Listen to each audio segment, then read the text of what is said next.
Tonight on NAIT NewsWatch. The AJHL is returning to play, and they have found creative ways to fund their season. Course of the year, I think it's a big deal and might in the long term end up saving some of these franchises from what could have otherwise been pretty scary financial waters. The next phase of the COVID vaccine rollout. I'm going to get the COVID vaccine. And a new gondola proposal that will stretch from Whyte Ave to downtown. It's going to be a great thing. It will be a transformational project. NewsWatch starts now. Good evening, and welcome to this week's episode of NAIT NewsWatch. Slowly, as spring approaches and COVID numbers decline, more community staples are coming to life again. Next week, the AJHL is returning for the second time, and this time around, it will have a few more supporters. The league has decided to run a 50-50 to help offset lost revenues. Our Dawson Patrician joins us live from our news center with more on that story. Thanks, Thomas and Sarah. With the new season comes some exciting new storylines. Will the rookies stand out? Who takes home the trophy at the end? And in this case, how is the AJHL making money? Now, with dedicated fans all across Alberta, the league seems to have found a way to make do. Adult Albertans will help light the financial lamp for their favorite teams. Partnering with the WHL, the AJHL has started Jackpot for Junior Hockey, the organization that will split the winnings among all teams returning.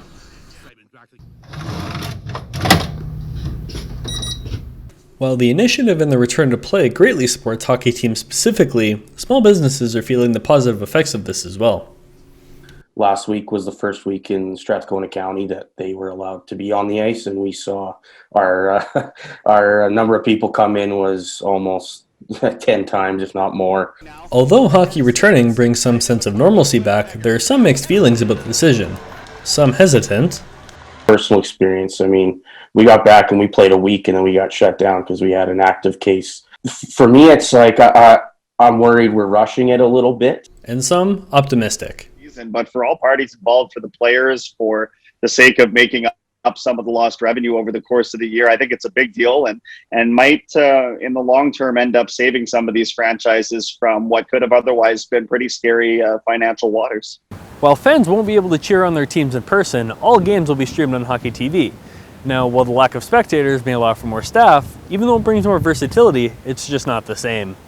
From a behind the scenes perspective, it might enable a couple more opportunities not having fans, but of course that trade-off is one you always want, the roar of the crowd, so to speak.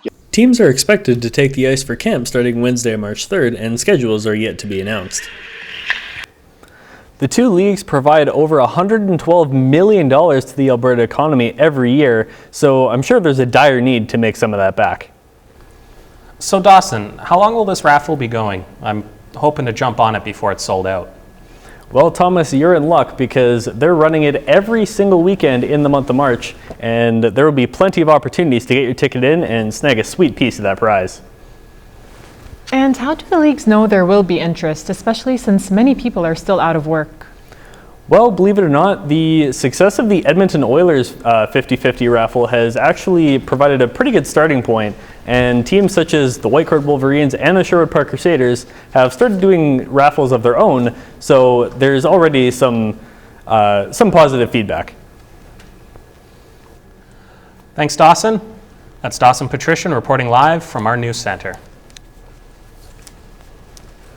The next phase of Alberta's vaccine deployment kicked off this week, and despite some early hiccups with the online registration portal, it seems everything is full steam ahead.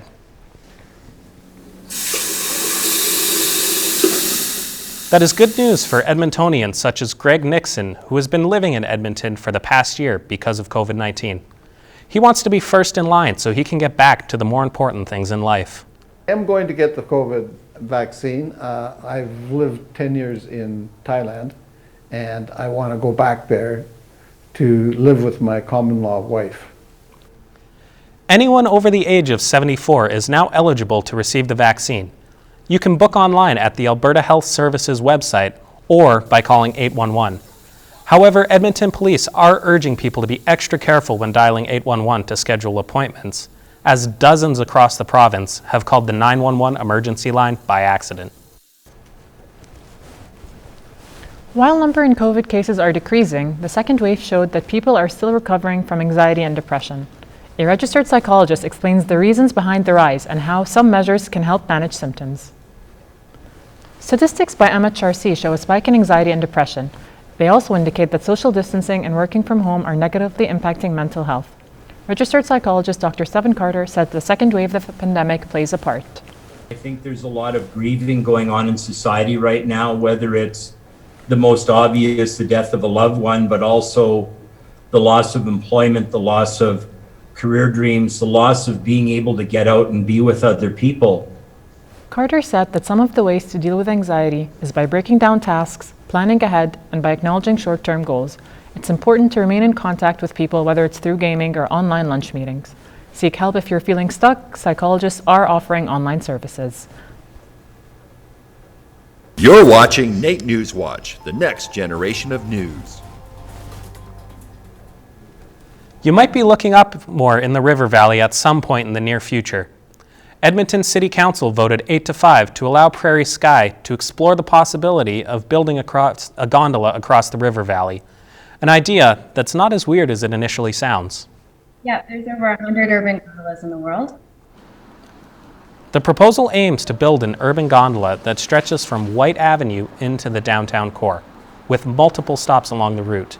This project will be funded entirely by private investments. It's going to be a great thing. It will be a transformational project here in Edmonton.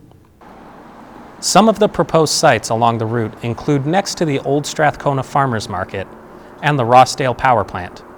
The next step involves investigating potential environmental impacts as well as seeking more public engagement.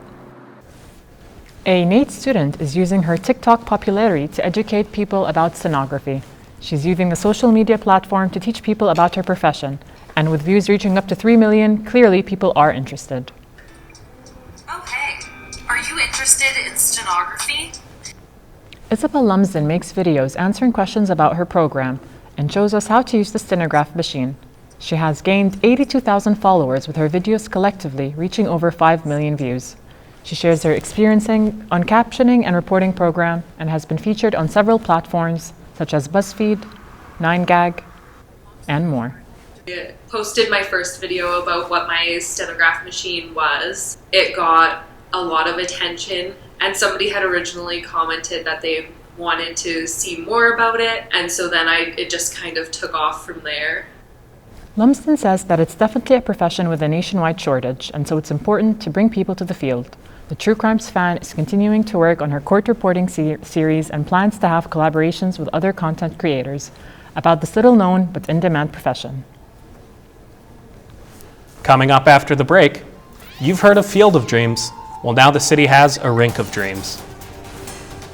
The Edmonton's Oilers Community Foundation and the Scotiabank Hockey Club are giving kids a chance to try hockey for the first time. Many of them have never been on skates before, so this is a totally new experience for them. I'm here on Whyte Avenue, outside Flirt Cupcakes. We're going to be talking about the Coffee and Latte Festival, Ice on White. We're also going to be talking to Matthew about his Galaxyland documentary, as well as a game board cafe opening up for everyone. That's next on Entertainment. Well, it seems that we've lucked out with all this warm weather we've been having throughout the week. After the break, I'll tell you if all that is here to stay coming into the weekend.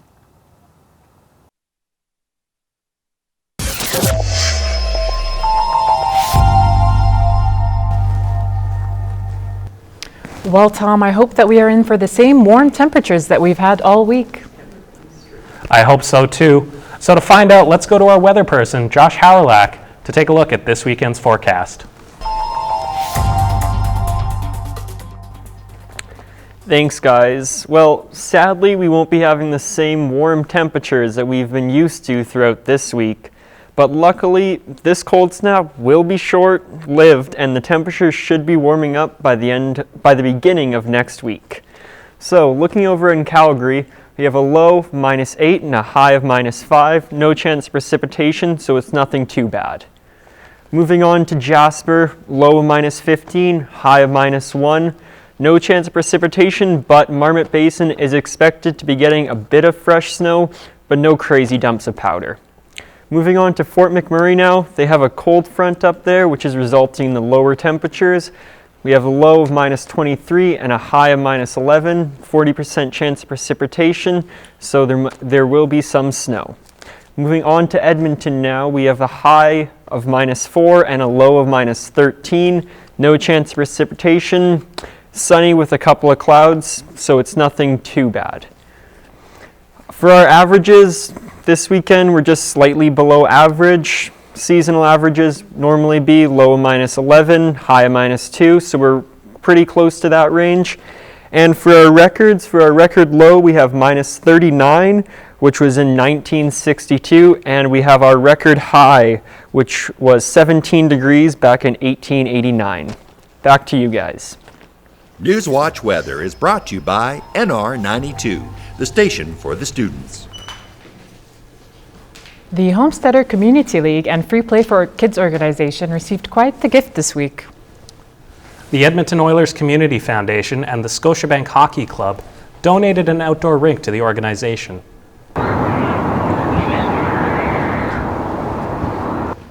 Homesteader Community League offers many sports programs to community kids. After meetings and discussions from both organizations, the rink was built in over a week. However, due to COVID-19 restrictions, like many other communities, the league made the hard decision to close the rinks to the public. Nevertheless, Homesteader President Gunda Murray says this gift is most welcomed by the kids. They're excited. Many of them have never been on skates before, so this is a totally new experience for them. In addition to the new rink, the kids are happy to have also received donations of helmets, skates, and pucks to get them ready for the rink. Their hope for the next year is that the relationships fostered this winter will continue into the future, and they can have both rinks filled and ready for next winter to accommodate not only the kids in the program, but the general public as well. Well, if the temperatures are going to be a little colder, that's a good excuse to check out the Sweet Treats and Latte Festival. Or if that's not quite your cup of tea, maybe a trip to Edmonton's newest board game cafe. Our Phil Zakan takes us through all that and more.